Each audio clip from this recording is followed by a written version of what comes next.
But what Republicans have done is created a culture where literally people are solving their anger and rage issues that are also being stoked by the same party with guns. Yes. Angry about abortion and not enough children, you take a gun out. Angry about immigration, you take a gun out. That happened in Texas. Like, there's an association problem that I have with it. And now you have a situation where we don't know the cause of it. Philadelphia, South Street Seaport isn't safe. So you can't go there? You can get shot? I mean, I don't know how you get past if the culture of an entire political party is that we are so in love with the idea of using our guns to solve our anger about social issues. How do you then get them to say, okay, we will legislate to stop mass shootings? Out tonight with the concept of safe spaces, which the Merriam-Webster dictionary defines as spaces intended to be free of bias, conflict, criticism, or potentially threatening actions, ideas, or conversations, like when college campuses create safe spaces for marginalized groups like sexual assault survivors, people of color, transgender students, etc. But for many on the right, the idea is something more threatening. Spaces online and in real life where conservatives feel they get shut down for voicing unpopular views and where political correctness and wokeness force them to walk on pins and needles or just keep quiet for fear of getting canceled. To put it mildly, they don't like safe spaces. Okay, they really, really hate them. But what's happened on the right, and specifically inside the Republican Party in the last couple decades, is that their sense of victimhood and, frankly, fear and rage at an increasingly diverse country where they aren't automatically at the center of everything, where other communities have gotten a chance to be focused on by Hollywood and books and in the culture, and have elected political leaders who look like them. Think President Obama, Kamala Harris, and the guy who's been recruited onto the bad list for being associated with both of them, old Joe Biden. Their anger has frankly corroded into something more like hate. To the point where they, even as a minority, I mean, only about 30% of Americans are Republicans, are openly flaunting the idea that because they're not happy in and don't feel affirmed by a more socially liberal, modern, multicultural, and yes, more secular America, that there should be no safe spaces. If they have anything to do with it, there will be no place in this country where any of us should feel safe. That's our punishment. We have a political party that's selling demographic panic and rage and alienation, a really dangerous combination, saying basically that Democrats should feel afraid. I mean, just take a look at the way some Republicans are advertising their political campaigns these days. If Joe Biden keeps shipping illegal immigrants into our states, we're all gonna have to learn Spanish. My message to Biden, no way, Jose. Democrats decry walls from within their own heavily guarded razor wire wall.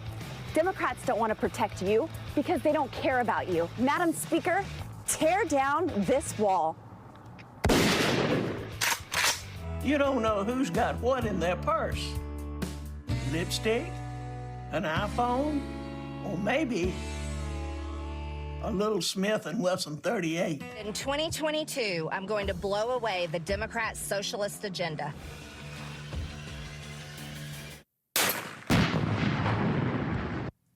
I mean, they're saying immigrants should feel afraid and that, quote unquote, socialists should feel afraid. And since all Democrats are supposedly socialists, well, too many immigrants are coming here. Build a wall to keep them out. Separate them from their kids. Women are having abortions and not helping grow the domestic population of infants. We'll just pass laws to make them give birth. Rape, incest, we don't care. You're going to do it, and anyone who helps you should fear getting sued. They're teaching history that makes me mad. Ban the books. Make teachers too afraid to teach what I don't like. They make me wear a mask or get vaccinated against COVID. Nope, no one tells me what to do. I'm going to get in your face and threaten you. I don't care if another million people die. Too many of them are voting for socialist policies like health care. How about a couple of armed poll watchers follow you to your car or make you stand in line with no water and then question your registration? Their so-called votes force Trump out of office. Let's storm the Capitol. Make even the cops fear us. We'll bring a noose. Now, I wish this was hyperbole, but these are actually the themes of the Republican Party today.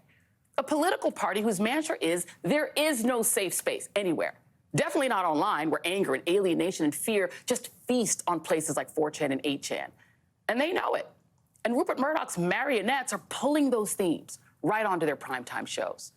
Republicans have literally made bringing Trump and his dangerous paranoid style back onto Twitter into a political rallying cry. And okay, set aside ideological or emotional safety. We're not allowed to feel physically safe anywhere in America. thanks to Republicans' ironclad partnership with the blood-soaked NRA, which long ago quit the gun safety business and has been working for decades to ensure that the most lethal arms get into as many alienated 18 and 19-year-old incel hands as possible so that we can't feel safe at Walmart, at the supermarket, at Bible study or church service, at the salon, at the hospital, if God forbid some guy gets mad at his doctor for not giving him opioids, at a nightclub, at a concert, even at a funeral, or at school, whether you're in high school or you're 10 and in the 4th grade. In America, and only in America, you are literally rolling the dice every time you leave your house or drop off your kids at school. And you just have to pray that today is not your day or their day to meet that angry, alienated American man with an AR-15. This weekend alone, we had a greater number of mass shooting deaths in the U.S.